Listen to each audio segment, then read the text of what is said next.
We're in media, we're in technology. You've got technology media businesses yourself. We use AI, we use technology. Our approach is to use it as an assistant, not as a takeover. You still need a human to drive it. Now it is. But it can learn to think, and it can learn to think that like a brain can. So as much as the brain can think and grow and learn from its mistakes, AI can do the same.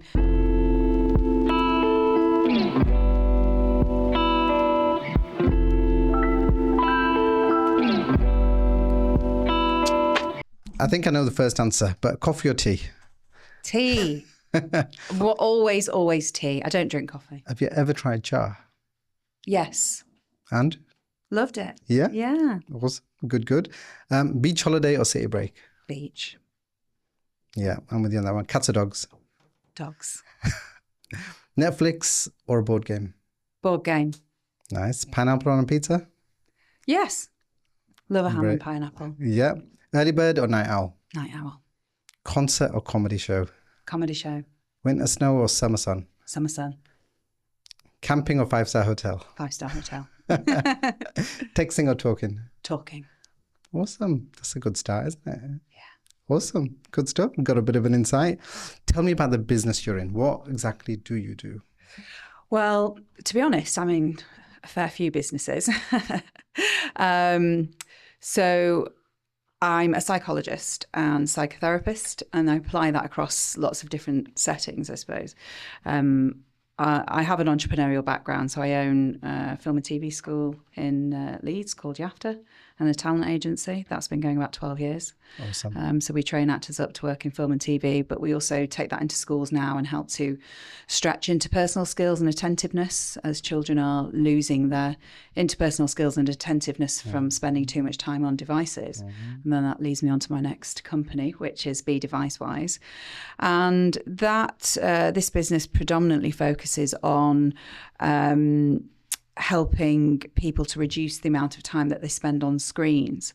So I go into schools, I train up teachers, PSHE leads, safeguarding leads, parents, children, head teachers. I train up the people who work in the council, foster carers, counsellors, all on the risks of device use, so the evidence-based harms of using devices, and help people to establish how to set some boundaries so that they can develop healthy device use behaviours. Because at the moment, as a society, we are just using these devices without any restrictions and boundaries. Now, we wouldn't do that with anything else, would we? We wouldn't sort of drink alcohol without boundaries. We wouldn't eat any food without boundaries, would we? We wouldn't exercise without boundaries. Absolutely. I was going to say the same. We wouldn't do anything without boundaries. Of course. But with phones, there are no rules because they're so new in our lives.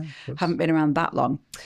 So that's what I do. And with the aim of helping to reduce the adverse impact that these devices are having on children, on development, on adult mental health. Just they're insidious, the way that we use them, the way that they worm their way into our lives, that we can't get rid of them if we want to. And it's just helping people to recognise that and how to healthily use them. How cool. Much needed. Last weekend, Sunday, we had, so as well as business, so we have a very busy business life. I've got a very busy family life, 3 children, extended family, very exciting all the time. It's never a dull moment. But as well as that, we do a lot of community work. The previous Sunday, we did a community picnic in the park. Oh, and lovely. It was so cool because not only because there was 3 generations there, grandchildren, parents and grandparents, but nobody was on technology. Brilliant. Nobody was on phones. People were talking. It was a great detox. It was great to observe that children are going up to other children to share food, through talking, engaging. So when you said about like a device detox, that just came front of mind to me. That's saying that it's actually really healthy just to go back to the basics. Going back to basics, that's exactly what it is. Honestly, I think we have to. Technology is amazing, but we've become consumed by it, and we are still humans at the end of the day. So we do need to just go back to the basics. I've been spending the last few weekends I've got a camper van, so we've been going off in the van, just going out into the countryside, and I felt so happy. So I've got a daughter who's 11, nearly 12, and a dog called Winnie.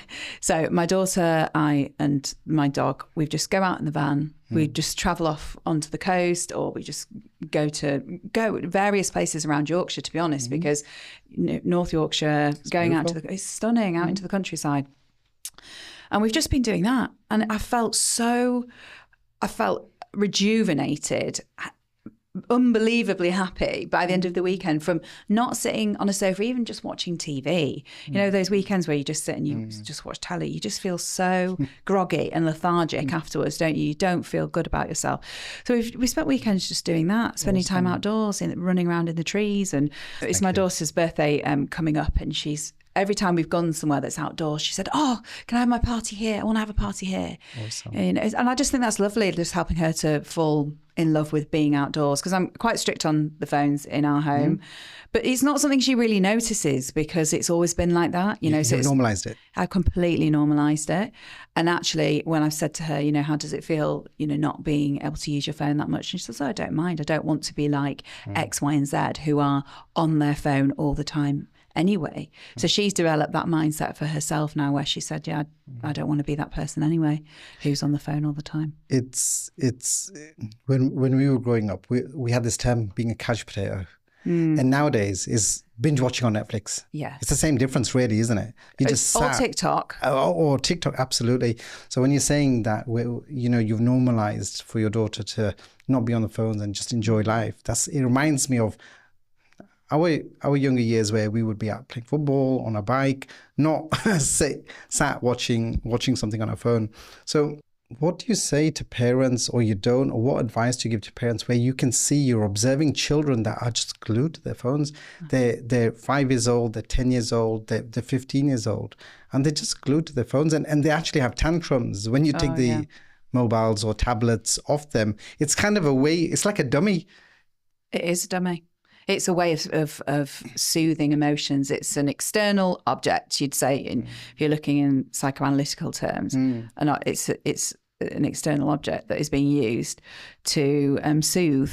And it's an artificial, very powerful, addictive, based on algorithm object, so it's not something like a parent who can help you soothe you. It's something much more, potentially malevolent. Is soothing the right word? I think it's a superficial soothe. Yeah. I think it's a bit like drugs. You take a drug, you feel soothed. Take any drug, really. If it's a painkiller, you take it, you feel soothed. Has the core root of that pain gone? No, you've just put a plaster over it. Of course. So all of those types of interventions are superficial. They're not getting rid of the root cause of whatever the issue is. I mean, the issue with devices is that we're eroding our minds and we're eroding society away through them.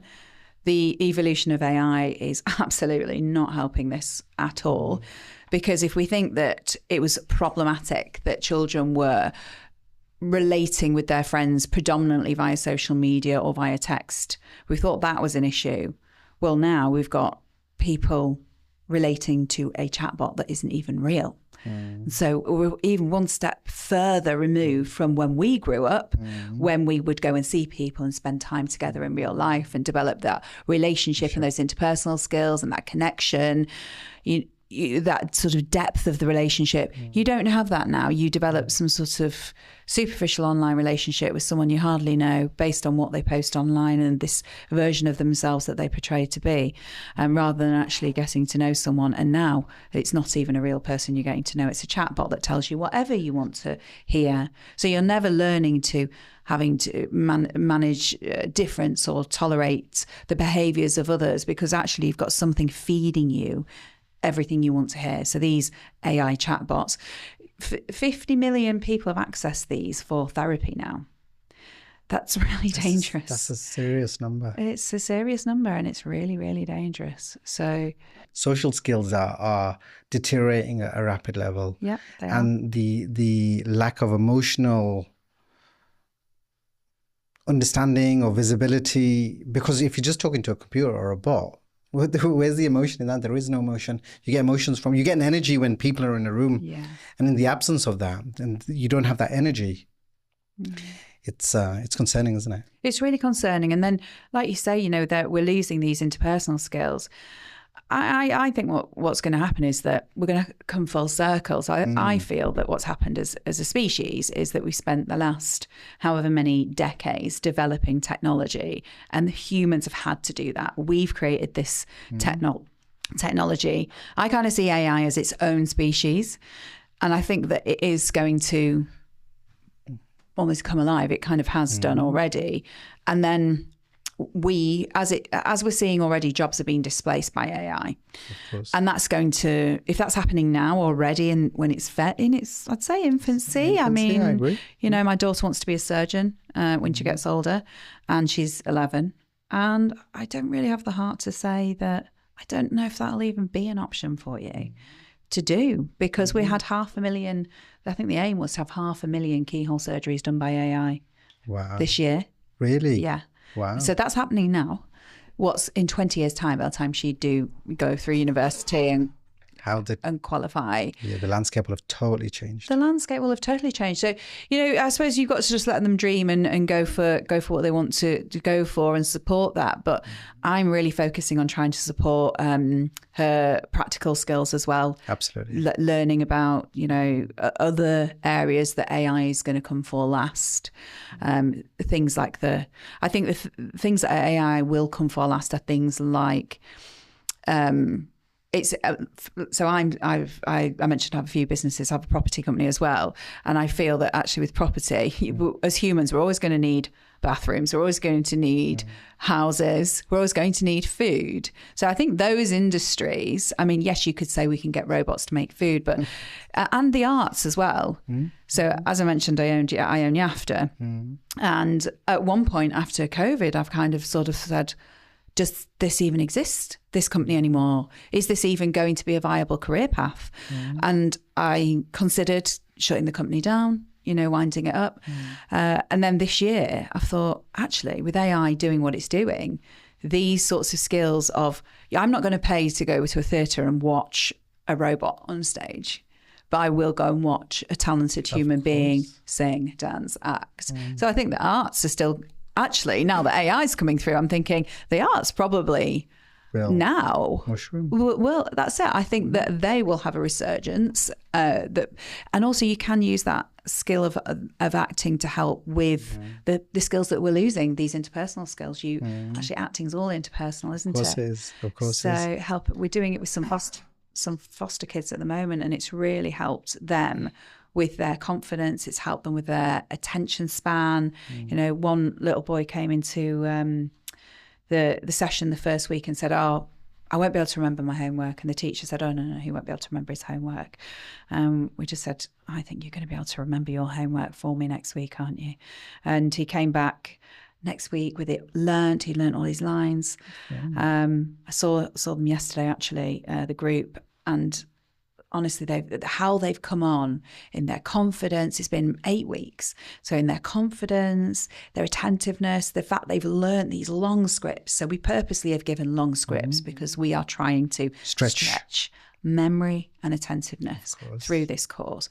So we've given them long, challenging scripts to do. They've learnt them. They've gone home. They've done their homework. They've come back. They've brought it the next week. Confidence has developed. It's been magical watching that happen. But these were skills that were missing, and I think it's missing across the generation, to be honest. And certainly teachers do report that to me as well. What's the biggest challenge you have in your business right now? So I understand the challenges we've spoken about in the businesses where you serve your clients or potential clients, schools, children, the community. What kind of challenge do you have at the moment? Budgets. Yeah, because it's, I'm working with schools and education, and we, budgets just aren't. There is no budget. There are no budgets there. The thing with what I'm doing is that schools are desperate for it. They are seeing the issues that are being caused by these devices for these children, and they're having to then try and teach these children who have, say, been up till 4 o'clock in the morning on TikTok, who are so tired they're falling asleep during their GCSEs, who have nothing to put on their CV because they spent their entire teen year scrolling TikTok. This is what I'm hearing from schools. Children starting school unable to sit on a chair, unable to communicate, unable to make eye contact. So schools are desperate and they are struggling. Now, I have not spoken to one teacher who does not fully understand and agree with the fact that there is an issue with devices. In terms of, from a business perspective, I think it's creating a product that is affordable. So to start with, I was running training sessions. So I'd go to London, run a day for 12 schools, still offer that. But it means that school taking a day out of school. I think they get a lot out of being in the space with me. I always think being in person is better. Of course. And they can ask questions. They learn from, I think it's more experiential. It's more experiential, but they learn from each other. Of course. Peer to peer is always more powerful. It is. And I learn from them because they're the ones who are on the front line with the children. So the feedback that I'm hearing from them is shocking, but it helps me establish what I need to develop to help address the issue that they're facing. So being in the room is definitely preferable. But I've created an online product now where it can be accessed. So teachers can now do the training online. They can learn how to, all of the modules to deliver the device reduction program, which is a 4-week program for parents and children or teenagers or whoever. That's all pre-recorded by me anyway. Brilliant. And then the teacher would facilitate and deliver that after they've been on the course and been trained up on how to do that. The thing with all of this area is that it's moving really, really quickly. So as much as I've created this program now that schools and anybody can access online, I'm now wanting to put something together for AI. And I spoke to my agent because I thought I want to... I've written a book. I should have brought a copy, actually. I've written a book called Generation Zombie, Why Devices Are Harming Your Children and What You Can Do About It. And I was thinking about the second book that I want to write. And I thought, I want to write it about AI. But the publishing cycle can be 18 months to a year, if not longer. It's a long time. By the time I've written that book, AI is going to be a completely different beast. Of course. There's no point writing it. You know, I mean, compared to when I started writing Generation Zombie, which was 2021, to it being published in 2025, I mean, it wasn't writing it that entire time, but you write it, then you pitch it, and, you know, then it gets pitched to different publishers, then you have meetings, and maybe it was 2022, but it takes ages for it to all go through. You know, AI wasn't a thing back then. Even our knowledge of devices wasn't what it is now. Absolutely. So it's moving. I found writing the book really challenging because I was writing it over still a fairly short period in publishing terms. I wrote it over quite a short period of time. But I was writing it in a situation that was fluid. So new research was coming out as I was writing the book. Changes were happening.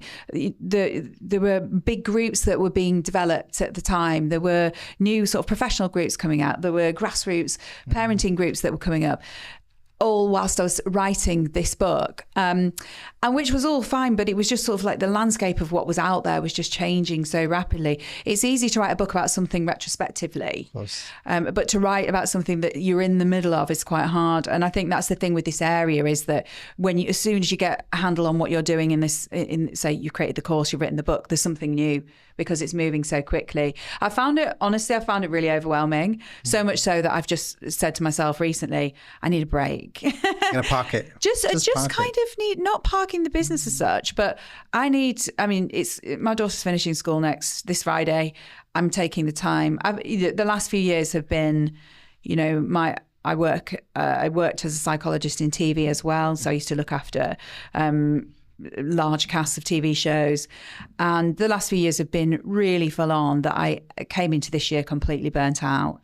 And I had to completely reevaluate what I wanted to do with my life and where I wanted to put my energy. And I think this is the thing when you're entrepreneurial, you do tend to do a million things. And I always have a million plates spinning.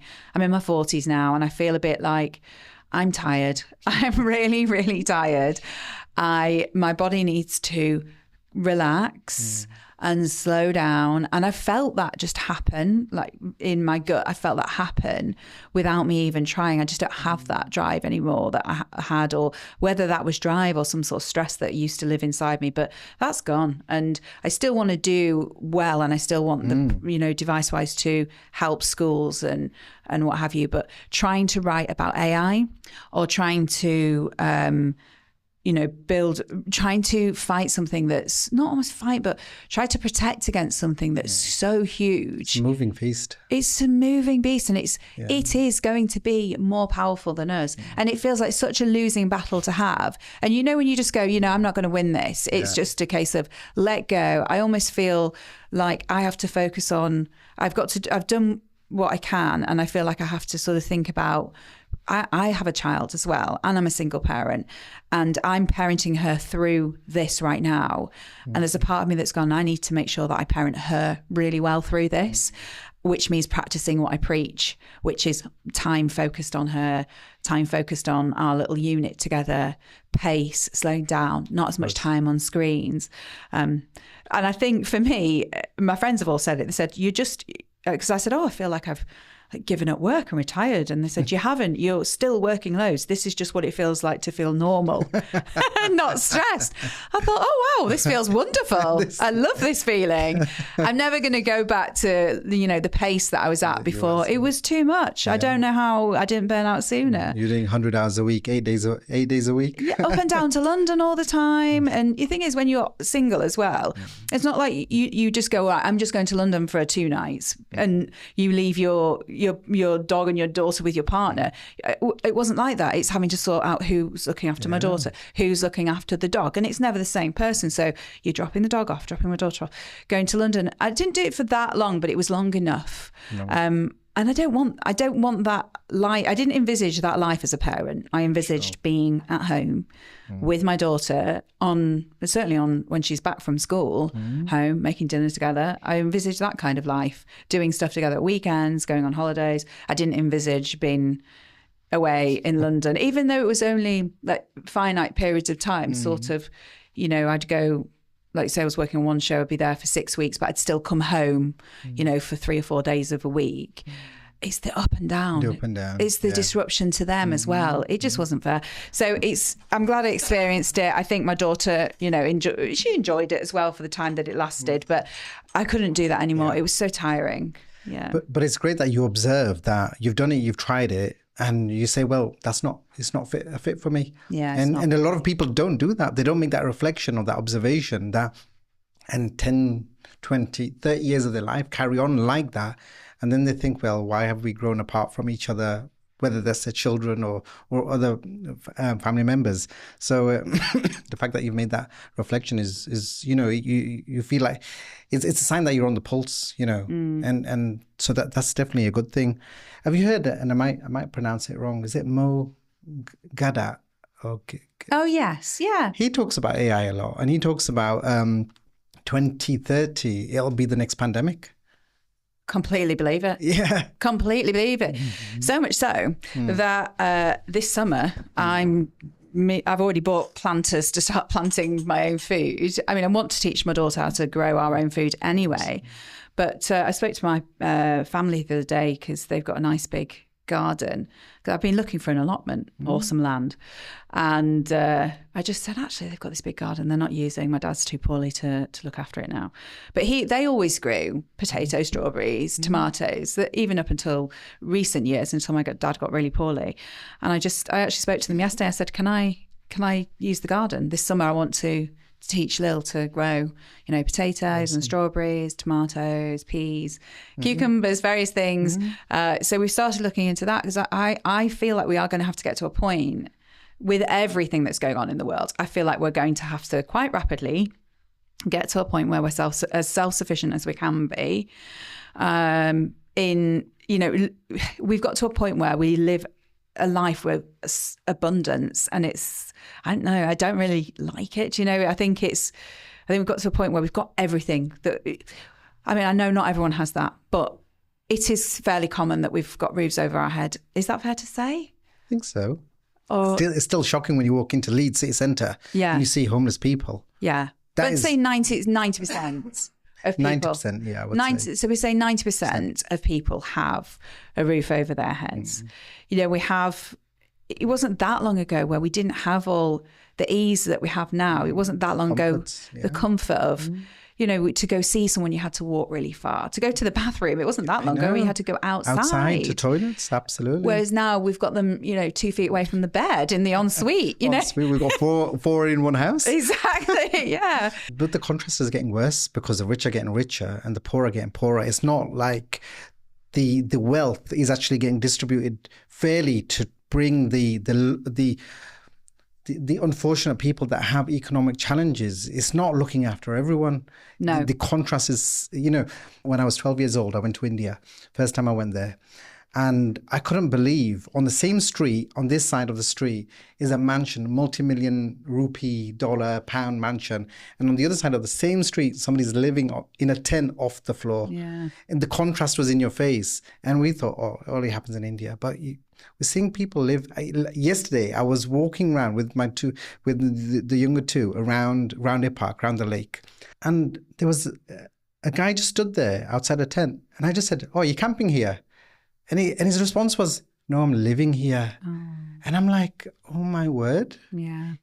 He's around a park and is like in a tent living there. I'm like, in 2025, is that where we've got to? We seem to be taking steps backwards rather than forwards in some senses. But also it was out of choice because... Well, you don't know circumstances, do we? Yeah.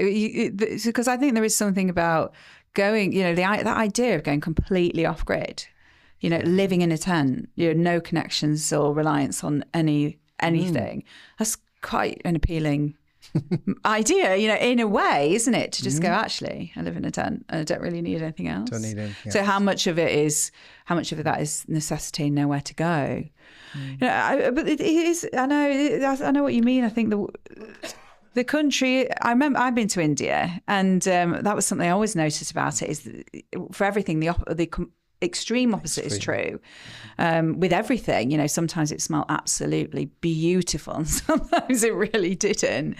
And the same with the, you know, colours. I just remember my senses being really flooded in India. I loved it.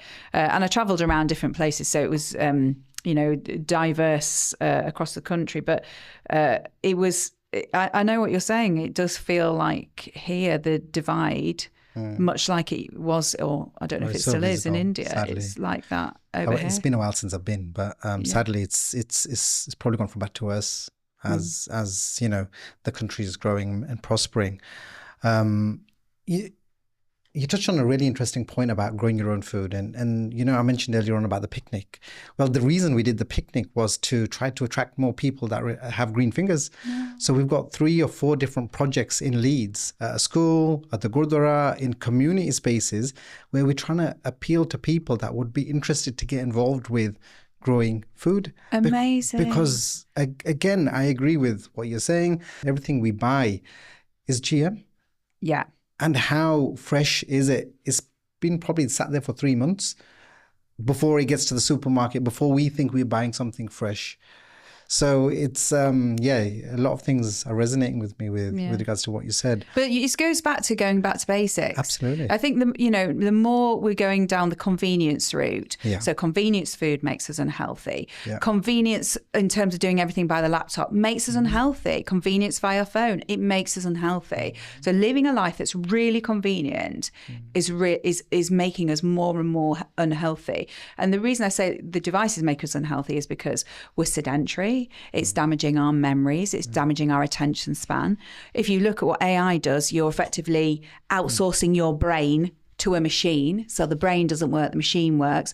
Our brain starts to deaden. We need to be using, I've always thought this about phone numbers. I can still remember friends' phone numbers from when I was at school, so 30 years ago. Absolutely. I can't even remember my business number like now without looking. It's so you can't.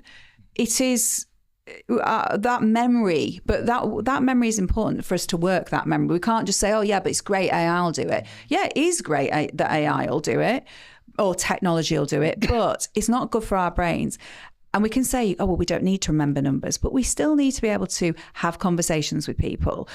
Be able to listen for as long as they want to talk, be able to remember key elements about that person. So that's how you develop a relationship. When you meet them again, you say, hey, how did that thing go that you did? Absolutely. If you can't remember those, if your brain and your memory and your attention span is such that you can't listen or you can't remember, how are we even going to have relationships? And humans are always going to need that. Of course. I know AI, we could say, well, AI can do that job and that job and that job. Great. But how are we going to be able to survive if we don't know how to relate to people and connect to people? You touched on a great point with regards to relationships, community, communication skills, observations, energy. But I'm going to give you a bit of positive challenge back on AI. We're in media, we're in technology. You've got technology media businesses yourself. We use AI, we use technology. But our approach is to use it as an assistant, not as a takeover. You still need a human to drive it, to guide it, to talk about, well, what's the objectives, what are the expectations. AI isn't a done-for-you solution. You can ask it to do some of the heavy lifting, so treat it like an assistant, but it still needs a human touch. In the absence of a human touch, then it's just, I don't know, it's second class, second best. Now it is. But it can learn to think, and it can learn to think that like a brain can. So as much as the brain can think and grow and learn from its mistakes, AI can do the same. It won't be long before it's thinking for itself. But I do understand what you're saying, and I think AI is fantastic for businesses. Yeah. But we're all grown-ups who did not grow up with AI. Okay, so we didn't have AI thinking for us when we were kids. So our brains had the chance. I grew up in the countryside. I spent my childhood playing out, climbing trees, falling, winding myself all the time. Remember that? I was always falling out of trees and hurting myself. But I had a childhood doing that, playing around, playing in places we shouldn't have been, in hay bales and stuff. So I remember that kind of childhood. And as a teenager, I was a gymnast, so I spent most of my time training if I wasn't at school. But that's how I grew up, and then went to school, did homework, that kind of thing. We didn't even have computers. So my brain developed like that. So I can think critically. I can read something. I can read a long book. I can get to the end of it. I can I can read multiple academic papers. I can synthesize that information, critically evaluate it, and produce my own original thought from it. But what's happening now is you've got children as young as 8 years old doing their homework on AI. So they're not learning how we've been taught to think in primary school or how we're taught to think in secondary school. Those functions are being lost. So AI is fantastic when we're older. I don't agree that we need to be teaching AI at school, because the way that AI is progressing and evolving, by the time these children are in the workplace, AI will be a completely different beast anyway. So let them just pick it up when they need it. And let them grow up, let the brain and the human develop. Let the human evolve and develop as the human needs to evolve and develop, which is by living in the real world and connecting with the people around them. We're not alienating tech. We know it exists. We know it belongs. We just need to understand the risks so we can make an informed choice over how we integrate that. And then when that child gets older, then they can start to use AI when they go into the workplace then. You think iPads are going to be around when our kids are 18? I mean, my daughter's 11 now. No one's going to be using an iPad. It'll be a completely different piece of machinery, of tech. Probably some, we've already got glasses that you can wear. And so, this idea that they need to know all that stuff, they don't, because especially now, it's evolving faster than we can keep up with it. Absolutely. So just let them, thing is with AI as well, is it is so intuitive. As are smart devices. If your baby at 4 months old can pick up a smartphone and use it, and equally an 80-year-old who's never used technology can pick up a smartphone and use it, you don't need to learn to use it. It's intuitive. So we don't need to be integrated. These arguments of we need to teach them this, we need to teach them that, nonsense. It's moving so fast. Let the child's brain grow and develop. Let them learn the very essential human skills. Empathy, interpersonal relationships, connection, eye contact, communication skills. Let them learn those. Then when they get older and their brain has developed, as well as attentiveness, attention span, let them learn to read, let their brain develop that attention span, which is being lost. We're raising a generation of children who can't think. because they're so used to the short form content that when on TikTok scroll dopamine every 10 seconds, that when you put it down and ask them to focus on a lesson, they can't. Teachers are breaking lessons down into 10-minute chunks. They don't watch videos and films, you know how we used to watch films. Teachers say, I'm not doing it, because no child can sit still for a full film anymore. And in fact, the research from Ofcom states that children struggle to focus for a full episode of a TV show. So that's what, 26 minutes is not very long. Yeah. So, and actually I would say that research was published last year. I assume that went on prior to that. I would say that it's even worse now. And there'll be people who go, well, my children have been to university and they're fine. They're not the generation with the issue. It's the young kids who are now, say, between 5 and 12 years old, who had devices through the very early developmental years, who we're going to see the issues with later down the line. And my book really is more of a projection of these trajectories of what we're going to see with these young kids that we're giving devices to now. Yeah, it was a few years ago. I'm not sure if it's still the case now. We were on holiday and we met a family from Scandinavia, one of the Scandinavian countries. And they were saying, we don't have devices to a certain age because of everything you've just said. You know, it hampers the development, social skills, emotional understanding of themselves, just knowing I'm hungry. The children don't know they're hungry because they're so consumed in watching that content, just that dopamine hit. Or they overeat as well. Or they overeat. Because they're not consciously eating. When you say that, and it is a very logical route to go down via the schools because it's more pragmatic. But this is a parental issue. This is a parenting issue. I think it is. And people get really annoyed with me when I say that. They're like, it's a government issue. It's a technology regulation issue. It's a multi-pronged approach. I, as a parent, feel it's on me to parent how this is in my house with my daughter. That's how I feel about it. And I want all the information that I can have so that I can make the best choices for my daughter possible. So I feel personally responsible for my daughter. I don't feel that it's on school. I don't feel like it's on tech companies. These businesses want to make money. They're going to do it. It is wrong that they're doing it, but it's on me as the person with the immediate contact with my child to be the one that says no and sets that boundary. It's hard when you've got children, unfortunately, what was happened is that we've got a generation of children who maybe are teens now, who were given these devices when they were quite young, and they're really addicted to it. Getting it off them is hard. I could understand why parents find that really difficult because they're addicted.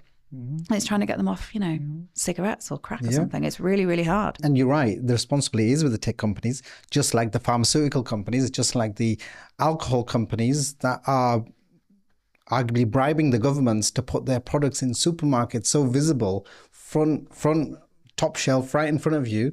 So people purchase them. Tech companies should be more responsible. But I do believe it's parenting. And, the schools assist, the government should be putting effort to acknowledge this. But for me, I'm responsible for my children. And when will parents wake up to say, well, you should be responsible adults? And, do you, like you said right at the beginning, do you let your children eat, sleep, or do anything for all day, all night? You don't. You send them to bed at a certain time. Don't overeat or eat enough food for sustainability and staying healthy. Going back as a reflection, you were saying that, you were writing the book, you put pause on the book. I said parked it, you haven't parked it, maybe press pause. And because it's a moving feast, AI is moving at such a fast pace.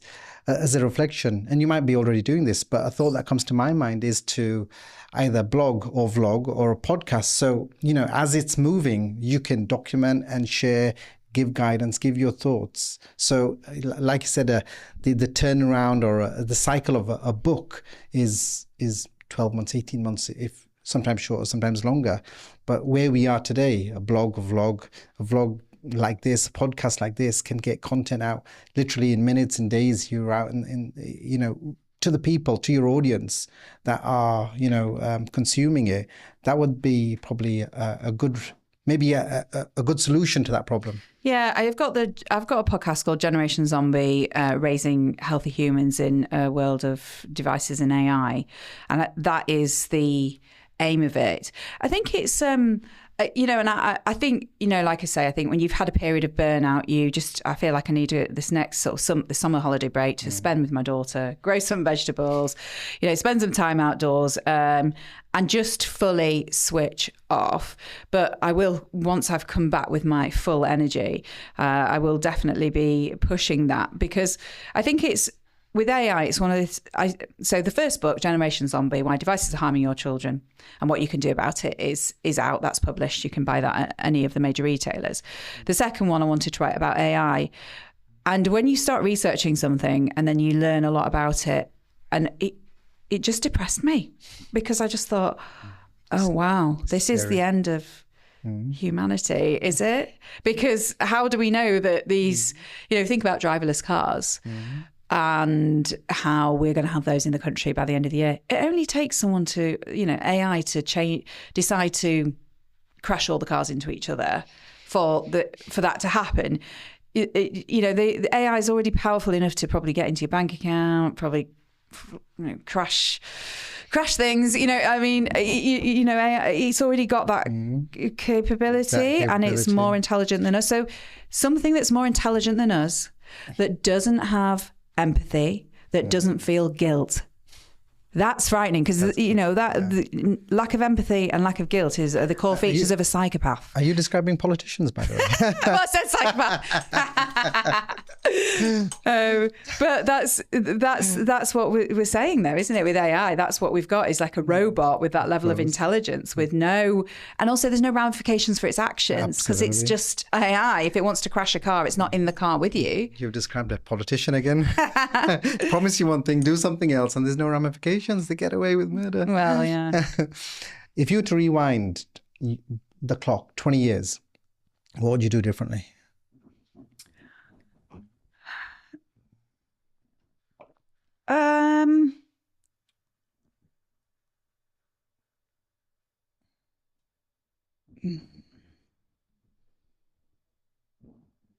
As in for myself? Absolutely.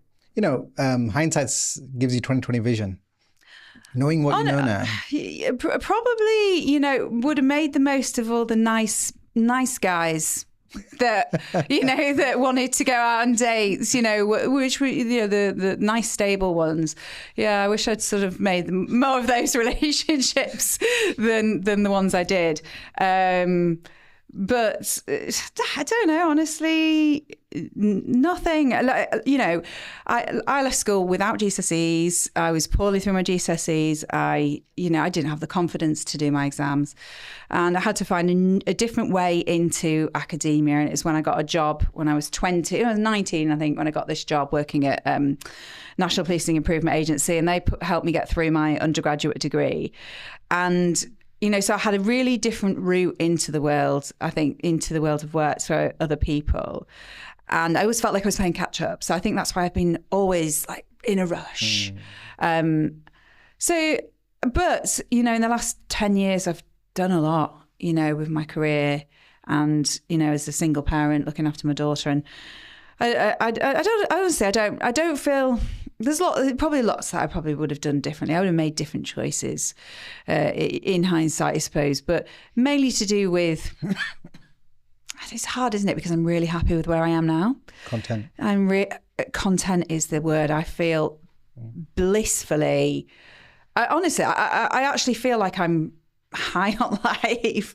And it sounds super cheesy, but I feel so good. I keep saying to my friends, I'm like so happy at the moment. I think it's just not having all that pressure, because the last 10 years I've really been focused on working really hard, building up my business, becoming financially secure.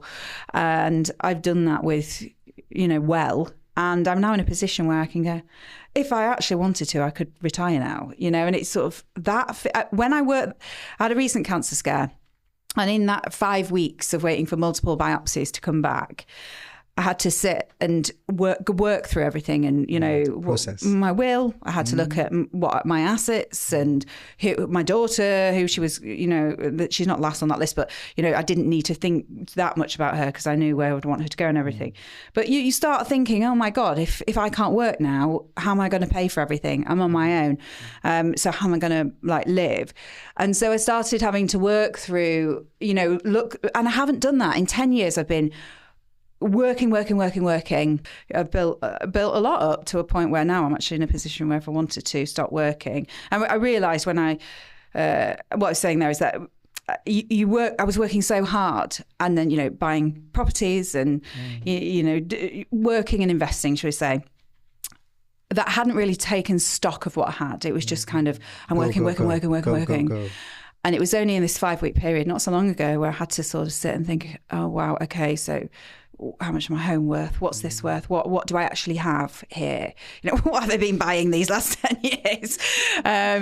So I looked at it all and I thought, oh, wow, I'm actually doing all right. And when I worked it out, I thought, if I wanted to retire, I could. And I cried out of happiness. I don't cry out of happiness. I'm not that kind of, I cry when I'm sad all the time. Super emotional. But I did this sort of tears of joy of that relief, because I think I've always, since being a child, always been worried about money. So, because I didn't grow up with a lot. So I've always been worried about it. And I think to get to this point where I'm 41 and I'm now at a point where I'm like, actually, I've done that on my own. If I wanted to, because people around me have gone, just enjoy what you've built. Stop stressing. You can enjoy your life. Enjoy what you've built up. Stop worrying about everything all the time. And I thought, oh my God, you're right. I don't have to be stressed. So it's a nice feeling, and I feel kind of free knowing that, which is lovely. So I kind of want to enjoy that feeling. And I know that's a luxury, and it feels bad to be talking about that, really. But actually, it's quite inspiring, because that leads me to my next question: is what would you recommend to younger children, younger generations, someone who's in their 20s, 18, 25, what would you recommend for them to do? What inspiration can you give them? As opposed to, I saw something a couple of weeks ago, and he was saying, from 18 to 30, you've got the most energy. Guys and girls at that age waste it doing the wrong things. Oh, yeah, I did that, yeah. Yeah, and if you actually had some guidance to say, actually, channel that energy into setting up your life, whether that's your health, not just wealth, but health and wealth, as opposed to what most people do is abuse their health, abuse their wealth. And when they come to 30 and 40, then they're trying to play catch up, and there's a struggle, and you get into the rat race and all of that good stuff. What advice would you give to someone else coming into, whether it's your industry or just a youngster looking for, give me some advice? Well, so there's more than one way to skin a cat to start with. I love that. Okay, so I think we're taught you must do really well in your GCSEs. This is what threw me off, is because I didn't feel like I could. And then I was also told if I didn't do well in my GCSEs, I'd end up working in McDonald's or Woolworths. But because Woolworths doesn't exist anymore anyway. So you get told that. And I that pressure when I was 16 was way too much for me, because I was a gymnast, I was doing nationals, I was, I had a lot of pressure as well, just in my life around me as a young person anyway. I had family members with additional needs. I had a brother with severe disabilities, still do. And that, it takes its toll on a family unit. It was hard. So for me to then have all that pressure to get my exams done at that age, it wasn't the right time. I think time is really crucial, because there's these timelines on everything that you must do this by this age, and if you don't, then you failed. But I noticed it with my daughter as well. When she was a toddler, there were timelines on potty training. They must have been potty trained by this age. Well, quite often I felt that age was too young. I'd see friends who'd be doing potty training their child too young, then the child's making a mess everywhere. All that does is then has an impact on that child. Just let them do it when they're ready. So I think we do things when we're ready to do things, not when society tells us. Personally, I've always trusted my gut instincts, and when something feels like it isn't right, I'm off, or I'm out of there, I'm not doing it. Or if it feels right, I'm going for it. I've just, I know it with I feel like that at the moment. I feel like something massive is coming, not necessarily in a good way, and something that's well out of my control. So what I'm doing is just focusing on setting our little lives up to be as kind of self-sufficient as we can, and just to protect what we've got. But it's just trusting those instincts. It's not all about education and exams. Working yourself into the ground, it's not all about that either. Your relationships are the most important thing. Your friendships are the most important thing. Never stay in a relationship that doesn't make you feel happy. I'm single. I've been single for ages, and I am so happy. I mean, I have no desire to get into a relationship. People will be like, "Oh, you're a single mum," and I'm thinking, please don't feel sorry for me. I have to listen to all of my friends moan about their partners day in, day out. I'm living the dream, as much as I say that, like, I am a very happy single mum. Me, my daughter, and my dog, we have the most beautiful little unit. We have. I would say to her regularly, "Go and feel so happy," and she'll say, "I'm so happy too, Mummy." There's no stress, and I feel really lucky to have that. Good for you.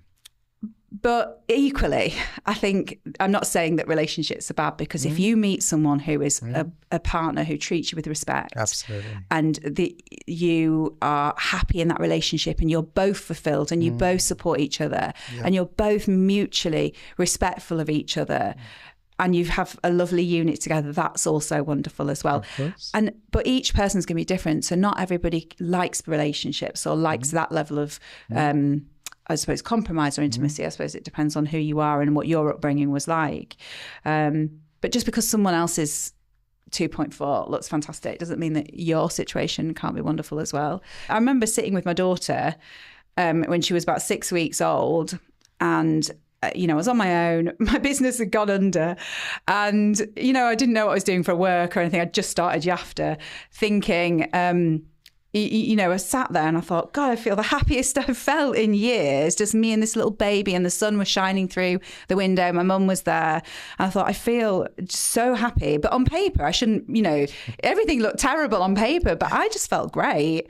And it was just lovely, and it's been like that ever since, really. I felt it. Obviously, there's been challenging times. It's hard on your own, but I've known no difference. So I've just got on with it. And as she's getting older, I think it's easy to forget the harder times when she was younger. But we've just, honestly, I feel like it's such a lovely life. So, but if I'd have done what convention said, or done what society said, which is, staying, you can't be a single mum, or stay. I mean, it's very different now. Even in 10 years, that kind of mindset has shifted. But if I'd stayed in a relationship which wasn't good for me, I wouldn't have been happy. My daughter wouldn't have been happy. I would not have been as successful as I've been.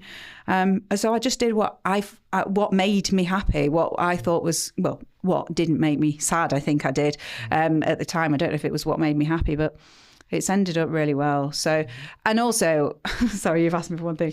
I say that when I remember when I was going bankrupt, and I remember thinking, oh my God, I'm never going near business again. This was absolutely hideous experience. Waking up every day with palpitations, stressed, distressed. It was just awful. And then afterwards I thought, why go through all that and not do something with it? And then I set up another business which did well. I tend to find that if anything is difficult in the beginning, even just a small, even if it's it just feels like there's too many hurdles in the beginning, you just know it's not going to work out, or it's not going to end well. The warning signs are always there in the beginning. If it just works, it's going to work. If you're having to fight really hard for it in the beginning, just let go. Yeah. Let go. It's not working for you. Whatever it is, just get out of there. I live by this concept of fail fast. Oh God, so yeah. Fail, get out completely. You have to learn when to let go. Yeah. It's hard because I think people get ideas and they want to push it. I knew it was something recently that ended, in tears this year. And I knew it in the beginning because there were so many hurdles for it. And I remember thinking, this isn't going to end well because this is so difficult right now. This was a few years ago and it was the start of it. And I thought, if it's this difficult now, Yeah. This is a bad sign. It's a bad sign. And I should have listened to that. That gut feeling. But there was just a part of me that was so curious and wanted to do it that I went for it anyway. Did it. I got a lot out of it as well doing it. And I'm glad it's over. So takeaways for, new people coming into business or going through the early part of their life. Give me 3 takeaways or 3 points. Yeah, no, it's fine. It's fine. Trust your instincts. Yep. Okay. With people, with decisions, with ideas, just trust your own instincts. There's more than one way to do things. And speak to people that you respect and trust. I think listen to people who know more than you. Listen to the people who care about you, not for anything you've got or your success or what you can do for them. Because that's what happens a lot. There's lots of people around you who are only there because of what you're potentially going to give them work or whatever.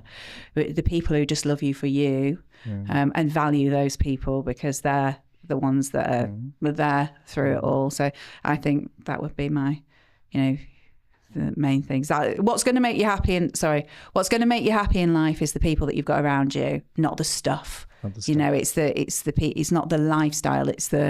Yes, that's part of it, but the most important thing is it's the people, it's the friends, it's the relationships. That's what's going to make you feel happy and secure in life.